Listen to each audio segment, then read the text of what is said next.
All right, we are going to be in Genesis chapter 14, and we're continuing in this series called Abraham, Father of Faith, and we're going to look at the life of Abraham. We're not quite to Abraham yet. His name is still Abram, because his name doesn't get changed for a few more chapters yet, and we'll get there in a few weeks. Forgive me if I slip up and say Abraham. It's a hard thing for people who don't normally change their names. But the life of Abram, we've seen so far that he is characterized by a couple of character traits that we could do well to learn from. The first one being faith, okay? And he believes that God is real and that God is who he says he is. And the second one is obedience, because when God said go, he went. Whatever God has said to do, he's done.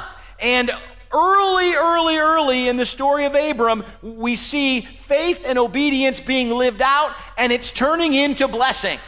And we love that from last week. It said that Abram had become wealthy in both cattle and in silver and gold. Okay, so this guy is getting ahead. Now this week, I have some bad news for you. Because as we follow the life of Abraham, if we were to kind of put ourselves on this same logical progression, if we were to say, okay, I believe, I'm going to be faithful, and I'm going to do exactly what God says, and then God's going to bless me, and then what would be next? I think for most of us, what would be next is, I'm going to sit back and enjoy me some blessings. That's not what Abram gets. And frankly, I don't necessarily think that's what God has planned for us. And sometimes I think that we confuse success according to the world with success according to the scriptures. But when God blesses you, a lot of times it's because he's got something challenging for you to do. He's got something difficult for you to do. If God blesses you financially, it's probably because someone else needs the money. Yeah, okay? I mean, we tend to look at this thing called faith through our own eyes, but God has got the big picture in mind. And so a lot of times when we find ourselves achieving things spiritually, we're living in obedience and we're living in faith and we're seeing those blessings, we need to be aware of what's coming. And what's coming is that God is going to expect some return on his investment. He's going to want to use you sometimes to do difficult things. Now, you'll be blessed. There's no question that the more you serve him and the harder those things get, the more that he will then bless you with, because he's seen this pattern of you then using it for his kingdom again. But let's not miss it. When God calls us to do something hard, let's not miss it. We've got to be ready for those challenges and those calls. That's what's going on today. Abram is clearly been obedient and been faithful and been blessed. And then we get to chapter 14. I'm going to read the first 7 verses or so, and we'll kind of see what's going on in this part of the story. It says, at the time when Amraphel was king of Shinar, Arioch, king of Elasar, Kedorlaomer, king of Elam, and Tithe, king of Goyim.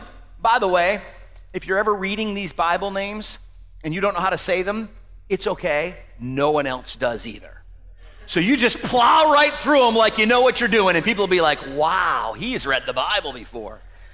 Okay? So all those guys. These kings, those 4 kings I just mentioned, went to war against Bera, king of Sodom, Bersha, king of Gomorrah, Sinab, king of Admah, Shemeber, king of Zeboim, and the king of Bela, that is Zor. All these latter kings joined forces in the valley of Siddim, that is the Dead Sea. For 12 years they had been subject to Kedorlaomer, but in the 13th year they rebelled.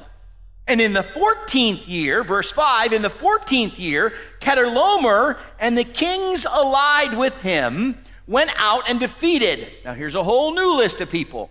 The Rephaites in Ashtaroth Karnaim, the Zuzites in Ham, the Emites in Shava Kirithaim, and the Horites in the hill country of Seir, as far as Alparan near the desert. Then they turned back and went to En-Mishpat, that is Kadesh, and they conquered the whole territory of the Amalekites as well as the Amorites who were living in the Hazazon Tamar. So, a lot of names. Let me take all that and tell you what's going on. Okay, I'm going to try my best not to have to repeat too many of those names, but this picture is painted of what's going on in the culture at this moment in the area that Abram lives in, and it's painted for us for a reason. Now, the first thing I want you to grab onto is it says, at the time when. That's how this starts out. I want you to make a mental note that some time has passed between chapter 13 and chapter 14. We don't know how much, but we do know that some time has passed. It says at the time. There's a shift in the context time-wise here, okay? So just make a mental note of that and stick it on the shelf. Okay, but it says at that time, there was all these kings, and there were some kings that were together. We'll talk about who they are in a minute. And then they attacked some other kings, and these kings were joining forces with these kings, and there's 4 kings against 5 kings, and all this stuff's going on, right? There's really only a couple things that you need to know here. Okay, the first thing that you need to notice about all of this before we get into what Abram does is that there's a lot of political instability. Okay? There are a lot of different kings. I mean, they just named 10 kings. That's a lot of kings. And Abram's not a king, but as you're going to see, he's got some followers. Okay, so there's a lot of political instability going on in the time of Abram. Now, I kind of liken that to our world, don't you think? There's a lot of political instability in our world. You know, we live in America, and we tend to think American. But when you look around the world, there's a lot of places on the globe where politically things are different. And you know, when we go to Thailand, 2 years ago, the king of Thailand passed away. And when we were in Thailand this year, the government had made a rule that people had to wear certain colors for a whole calendar year to mourn. Now, can you imagine if our president from either party said, someone important has died, I want everyone to wear green for a year? Like, that would never happen. But different areas have different political things, okay? So this area that Abram lives in is politically unstable. A lot of war, a lot of different kings, people taking over from people, all that's going on, right? We tend to look at that and say, wow, what a mess. Folks, I'm going to give you another perspective on what a mess, okay? What a mess is ripe for anyone who understands stability, anyone who understands a sense of security to step in and influence people. And that's exactly what we're going to see as we move through here. The one guy on the scene that knew God was able to do amazing things. Folks, we live in an unstable culture. We don't realize maybe how unstable it is. But you go out there and talk to people. I'm in the high school a lot. You go out there and talk to people. People don't know what they believe. People aren't sure who God is.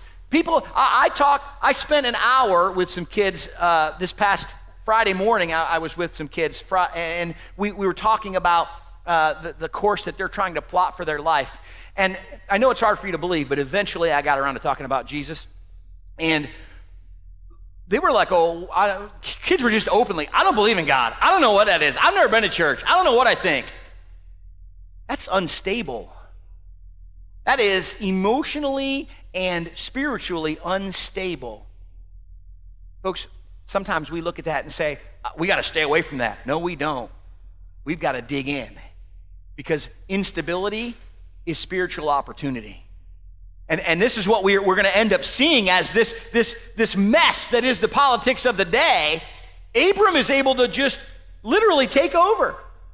He doesn't take over politically, but he exerts God's will with very little effort. Folks, we could be doing that if we put an effort forth, because we are the ones who have what's stable. We've got the rock that they're hungry for. Okay? So we be careful that we don't look at struggles and problems and instability around us as problems. We need to look at them as opportunity. Here's the other thing that you need to glean out of this first section. I'm not going to go through these names again, but those first 4 kings, they're not just small guys. they were the kings of Shinar, which would today be what we would call Babylon. And that's the forerunners of the Babylonians. Well, the Babylonian Empire was huge. At one point, controlled nearly half the world. And they are one of the empires that took the Jews into captivity at the end of the Old Testament. Okay, so this is a big nation, a superpower. Okay, the other one was Elisar. That's Assyria, where Damascus is today. And the Assyrians were another country that took Israelites into captivity. Okay, Elam, where Kedorlaomer is from, he's kind of the ringleader of this whole thing. Elam is Iran, from the Caspian Sea right down to the Persian Gulf, even further east than Babylon or Assyria. Okay, and he's the biggest of all four. And then Goyim would be north of Israel, would be eastern Turkey. Okay, so basically, if you look at a map, time out. If you look at a map, remember last week we said this is where Lot and Abram were looking out, and Lot chose the green grass in front of him rather than doing what God said and getting all of this on the other side of the mountain. These guys are up here, literally, probably over on the wall somewhere. These are superpowers. These are huge, huge countries. These are some of the most powerful countries in the world at the time. And they're coming down and taking over. In the Bible, it says kings, but they're not kings. They just have one city, like Zor or Gomorrah or Sodom. So they are superpowers coming down and taking over smaller guys. And isn't that kind of what we see in general? Whoever has the most people or the most money or the loudest bark ends up being in charge of things. That's exactly what's going on here. And we see some foreshadowing, some pointing ahead to the future because, again, the Babylonians and the Assyrians are going to end up being the long, ancient enemies of Israel, of the Jewish people. But we also have, I think, an example of how we handle bullies.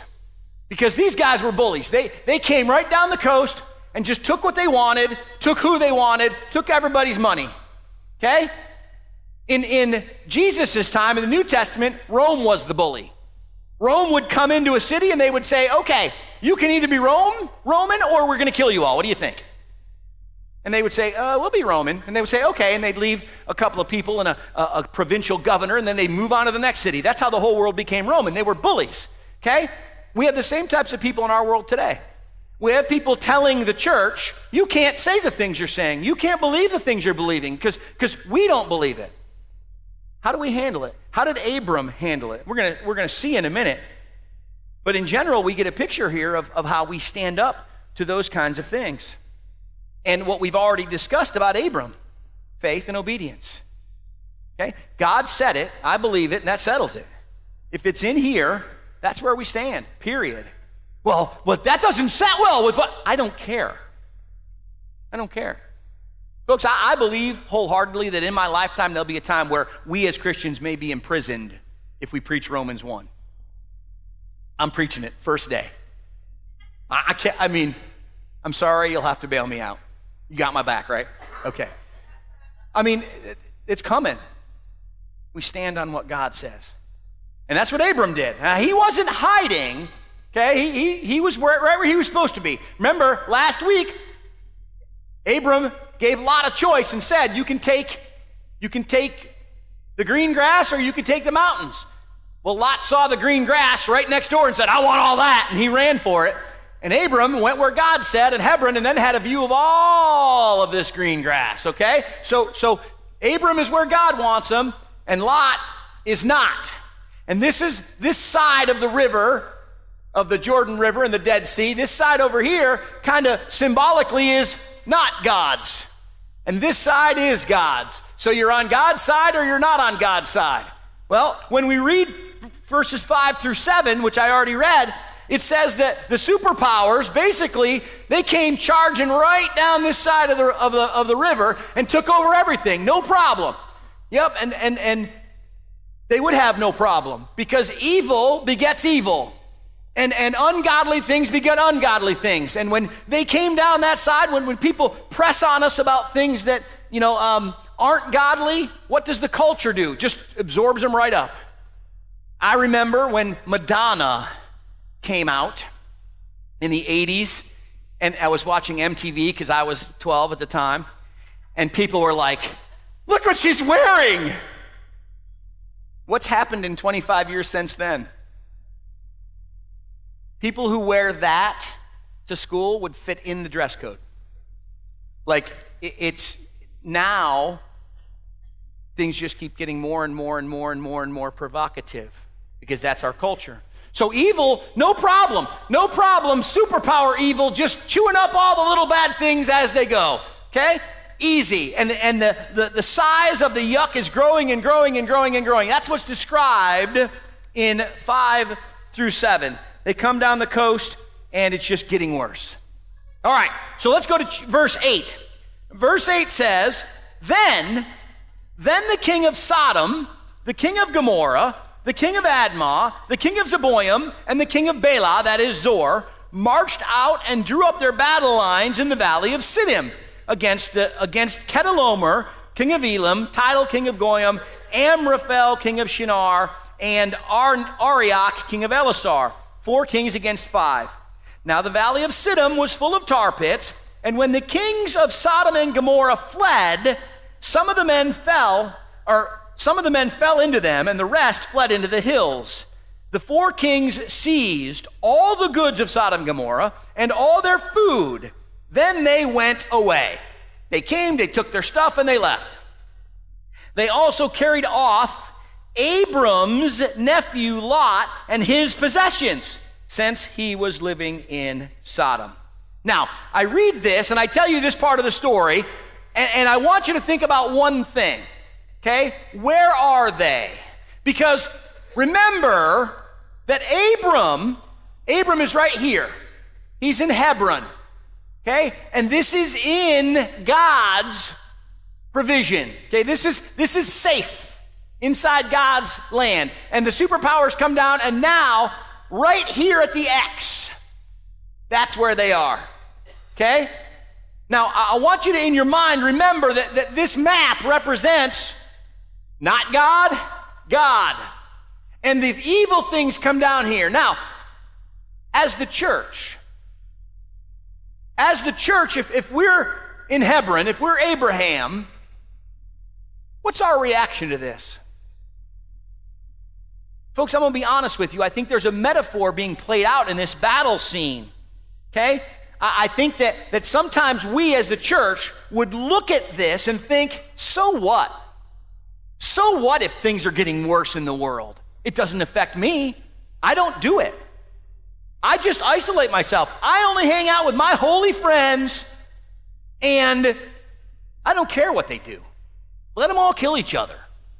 Doesn't matter, right? That's how I believe we think. Folks, when the superpowers get to here, where do you think they're going next? They're going right there. And they're going to come for you. And we can't avoid it, and we can't hide from it. And you want proof?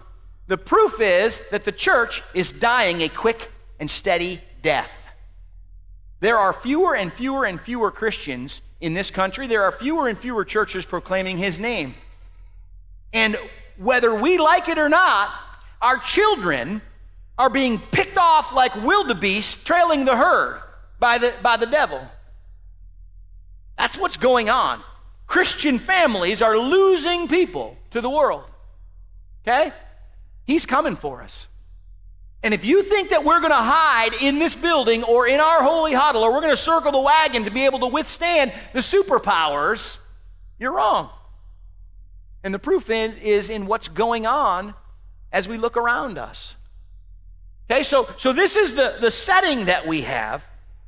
And the nuts and bolts, the real meat and potatoes of this thing, I think, is in the next 3 verses. And we're only going to go to verse 16 today. So it starts off in verse 13. It says, a man who had escaped came and reported all of this to Abram the Hebrew. Now, Abram was living near the great trees of Mamre, the Amorite, a brother of Eshcol and Aner, all of whom were allied with Abram. When Abram heard that his relative had been taken captive, he called out the 318 trained men born in his household and went in pursuit as far as Dan. During the night, Abram divided his men to attack them, and he routed them, pursuing them as far as Hobah, north of Damascus. Now, I'm going to stop there for a second, because here's what I want to look at. I want to look at how Abram's faith and how his connection to God prepared him for this onslaught from the evil superpowers, which we will call culture. Okay? Because I think that that's what we want to glean is, as believers, what should we be doing? How can we stand up to what's coming at the church? Okay? The first thing is, don't be like Lot. Okay? Obviously, Lot got mixed up in this whole thing because he made some bad choices. He didn't follow God in the first place, and now that decision is reaping benefits, okay? Paying dividends, bad dividends for Lot. Here's the other thing about Lot, and this is going to be difficult because all of us have a nephew Lot.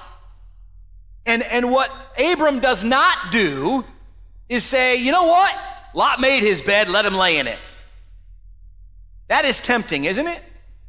Isn't it tempting to say, well, the world picked him off, oh well. But that's not what we're called to do. And you want proof of that? Think about what Jesus said on the cross. Jesus didn't say on the cross, well, the ones who turned against me, they can go to hell.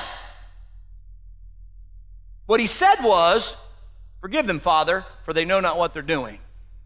Okay? We, as Christians, are given a responsibility to minister, and our primary ministry begins in our family circle and moves out. And the people closest to us are the ones that God is giving us influence over. And Lot may not change his mind, and he may not turn to Jesus, but that doesn't mean you're supposed to give up on him. And I know that's difficult news. Okay? But Abram went ahead and went after Lot, even though Lot made a bad choice. Okay? So, Abram gets the call, essentially, and the first question I asked myself is, why do they go to Abram? Well, obviously, because he's related to Lot. That's the one thing. But beyond that, why Abram? Now, I want to show you a couple things here. First of all, remember I said at the very beginning, at the time when, put in your mind that some time has passed? Look at what Abram has been doing with that time. He moved in there, and now it says there's people who are allied or allied with Abram. Abram has been winning friends and influencing people, in the words of Dale Carnegie. Okay? His faith is causing people to be attracted to him. Folks, this is really, really, really important. When you are living a faith-filled life, when you are chasing after God, when you are trying to be who God has made you to be, you will influence people. Sometimes not in a good way. There's going to be people who don't want anything to do with you, and you'll become a target. But people will notice, and people have taken notice that Abraham's a man of faith. It says, Abram the Hebrew. Now we've got a defined faith. Okay, so people are taking notice, and he's connecting himself now to these people. This is what church growth looks like. Okay, we connect ourselves to people, and pretty soon they say, wow, that person or that church or this Bible study or this group, they're doing good things. I like what they're saying. I like what they're teaching. I like the way they live. I want a part of that. That's what our faith is supposed to look like. So this is who Abram was. And he was drawing people to him. Okay? And then, and I love this part, it says, so him and his allies, they called up the 318 trained men born in his household. Now, I don't know how long it's been since he's been living there. It just says a little bit of time has passed. But I guarantee you, Abram's not wasting it. Number one, he's interacting with his neighbors and making allies. But number two, he's taking time and training people. In the midst of his travels and in the midst of his farming and in the midst of his worshiping God, which we read about in the last couple of weeks, he is discipling people. Folks, you know what we are? We're an army. We are God's army. And we should be training. What you're doing right now is training. Because you've got to know this. You've got to know God's word. You've got to hear God's voice. You've got to get yourself ready for when God says, all right, I blessed you. Here's how I want you to use it. And we have to be disciple makers. If you are coming, but you don't feel like you're growing in your faith, I, as your pastor, am failing. Okay? We are supposed to be training. And that's what Abram was doing. He was training people. We cannot underestimate the importance of this. Sometimes I think that we think, especially as the church has kind of broken into more traditional and more evangelical, the evangelical wing thinks that the goal is just more bodies and seats. Folks, that's easy. You can get people to come to church. It's not that hard. Okay? Having them grow into little Christs, that's hard. We are supposed to be being trained. We're supposed to be disciples. It's not just about how many. It's about how many are going deep. It's about how many lives are changed. Jesus didn't say, you must show up. He said, you must be born again. There's got to be a new you, and that new you then turns into who God has planned for you to be, not for who you have planned for you to be. Okay? So discipleship should infect everything that we do. Here's the other thing. If we're really making disciples, how many people does it take to successfully implement God's will? This is a strange question, isn't it? Folks, sometimes this gets missed as you read through here and you're seeing all these battles, and Abram takes his little private army. Abram took his private army of 318 and he chased after 4 superpowers. Now, I don't know, it doesn't say how many men they had, but when you read other stories of other battles, it talks about countries going out into battle with tens of thousands of people. So I can only guess that Kedorlaomer, who was the big man on campus, basically all of Iran, he probably had hundreds of thousands of troops. And Abram shows up with 318, and I believe the word that was used was he attacked them and he routed them. It wasn't even close. 318 against 100,000. Not close. Folks, when God says to you, one high school student, I want you to change your school. Oh, I'm just one guy. No, you're not. You're one guy and the Holy Spirit. There's no reason you can't change the culture of a school or of a neighborhood or of a city. Okay? This is how we need to think. If God is for us, who can be against us? Think about it. Okay, but how often do we think like that? Well, there's another clue, I think, as to why we don't think about that. I thought of some other examples. You know, in the beginning of the New Testament, there's 120 Christians. The beginning of the book of Acts, there are 120 Christians.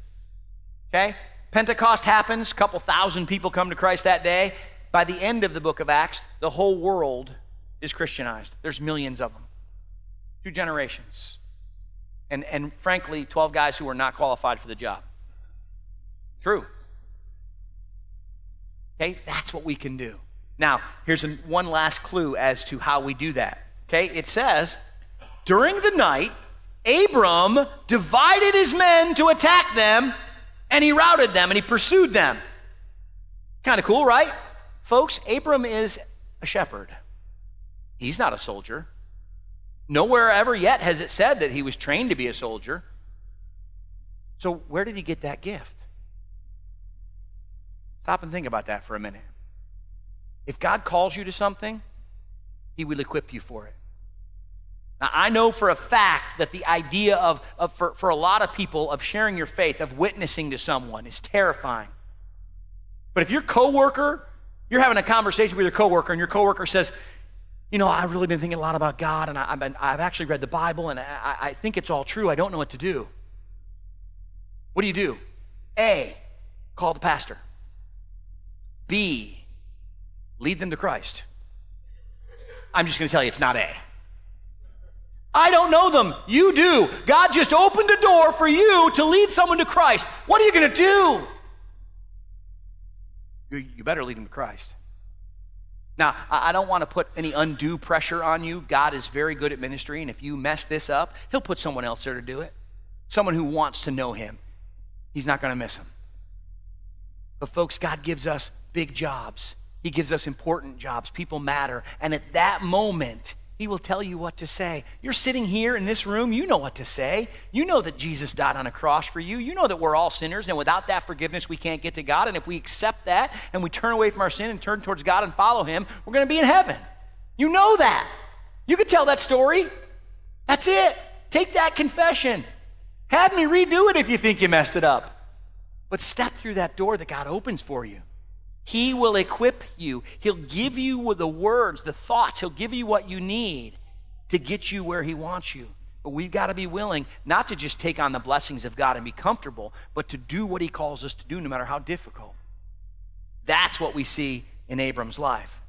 Now, one last verse and we're done for today. I want to show you what happens. Verse 16.